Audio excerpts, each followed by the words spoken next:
Okay, so we're diving deep today into hurricane preparedness, but Right. with a bit of a twist, right? We're Mhm. not going to just talk about like having your supplies ready and, Yeah, boarding up the windows. right.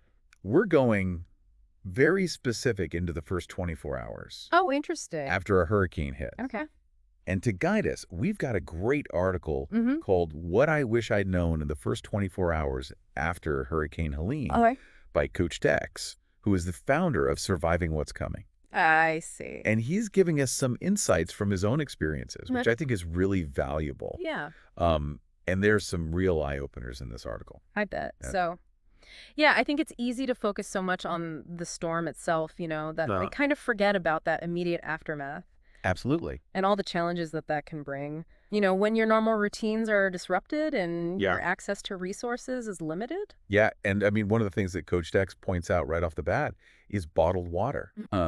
And it's more than just about like staying hydrated, isn't it? Yeah, absolutely. Yeah. When you think about the aftermath of a hurricane, clean water is essential for Yeah. so many things, sanitation, cooking, basic hygiene. Right. Hurricane Helene actually disrupted water treatment plants for days. Wow. And so people were left without a reliable source of clean water. And, Right. having that stockpile of bottled water Yeah. isn't just about drinking, it's Right. about having a safe water source for all those other essential needs. Right. Did you know that even if water looks clear after a storm, it could still be contaminated Right. with bacteria and viruses and things like that? Oh, wow. Yeah. That's why you always hear those boil water advisories Mhm. after a big storm.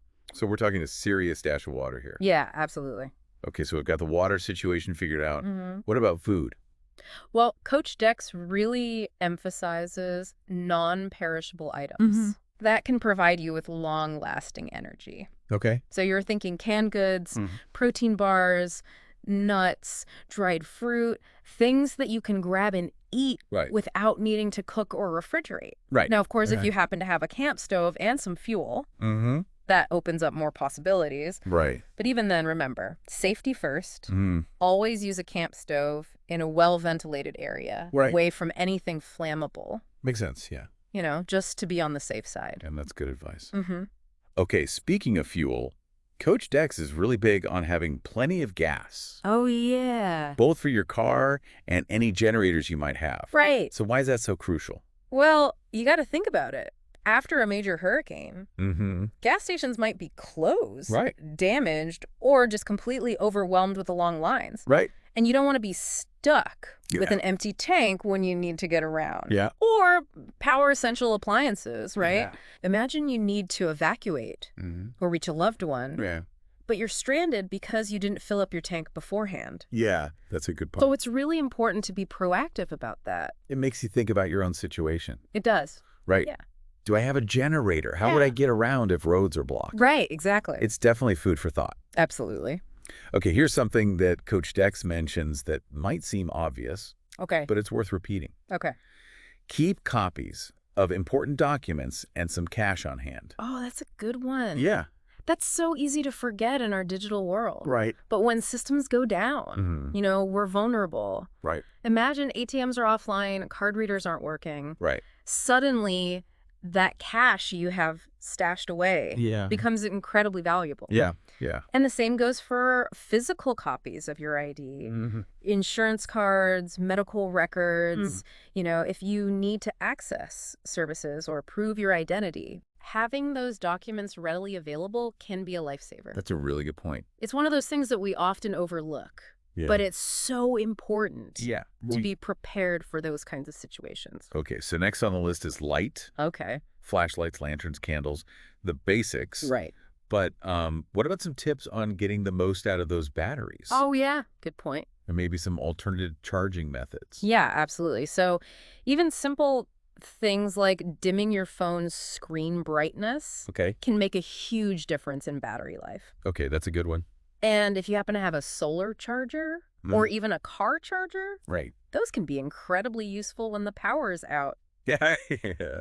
And don't underestimate the power of a hand crank weather radio. Oh, yeah. Not only can you stay informed about emergency updates, Mm-hmm. but many models also include a built-in flashlight Oh. and a USB port to charge your phone. Oh, that's great. Yeah. So it's a really versatile tool to have on hand. Okay, now this one caught me a little off guard. Okay. Coach Dex actually includes books and entertainment Oh, interesting. on his list Right. of things to have Okay. in that first 24 hours. I know, I was surprised too at first. Yeah. But the more I thought about it, the more it made sense. Yeah. You know, in a disaster situation, Right. we tend to focus so much on the physical needs, Right. like food, water, shelter. Right. But the mental and emotional toll can be just as significant. You know, boredom, Yeah. stress, anxiety. Yeah. These can really wear you down, especially for children. Right. And so having something to distract yourself, to unwind and escape for a bit, you know, can make a huge difference in maintaining a sense of normalcy and Right. managing stress. It's so easy to overlook that aspect It is of preparedness. Yeah, But it's crucial. absolutely. Okay. And of course, we can't forget about first aid and communication. Right. Essential. So a well-stocked first aid kit is obviously a must. But think beyond the basics. You know, Yeah. do you have any prescription medications that you need? Right. Insect repellent, sunscreen. After Hurricane Helene, the mosquitoes were relentless. Oh, wow. And with limited access to pharmacies, a lot of people were caught unprepared. Right. And remember, communication is key. A battery-powered radio or weather radio can keep you informed, Right. while walkie-talkies can be invaluable for staying connected with loved ones if cell service is down. So it's good to have multiple options. Yeah, redundancy is key in these situations. Yeah, absolutely. Okay, speaking of staying connected, Yes. Coach Dex is a firm believer in the power of community. Oh, absolutely. And he even has a community on Skool called Surviving What's Coming, I've heard of that. which is free to access That's great. until November 30th, 2024. Oh, wow. So the great resource for people Oh, who yes. want to kind of go deeper into these preparedness strategies Yeah. and connect with others. Right. There's something so empowering about being prepared, you know? Absolutely. It's not about living in fear, Right. but about having the knowledge and resources to face whatever comes your way. Right. So it's about taking control. Exactly. Okay, so what are some of the big takeaways here? All right. So first, water is gold. Yes. Don't just think about drinking water. Right. Think about all the ways you use clean water every day. Absolutely. Second, don't neglect the mental and emotional aspects of preparedness. A little entertainment can go a long way in managing stress. Yeah, for sure. And finally, community is key. Absolutely. Connect with others, share knowledge, and support each other. It makes a huge difference. Okay, so as we wrap up here, Yes. I want to leave everyone with a thought. Okay. What's one thing you can do today to feel more prepared for a potential hurricane? It could be something as simple as buying a few extra gallons of water, checking the batteries in your flashlight, or even just having a conversation with your family about your hurricane plan. Right. Every step you take, no matter how small, builds your resilience and empowers you to face whatever comes your way. That's great advice. Thanks for joining us. It was my pleasure. And be sure to check out Coach Dex's community on Skool. Absolutely. And we'll see you next time for another deep dive. That's good. Okay, bye. Bye.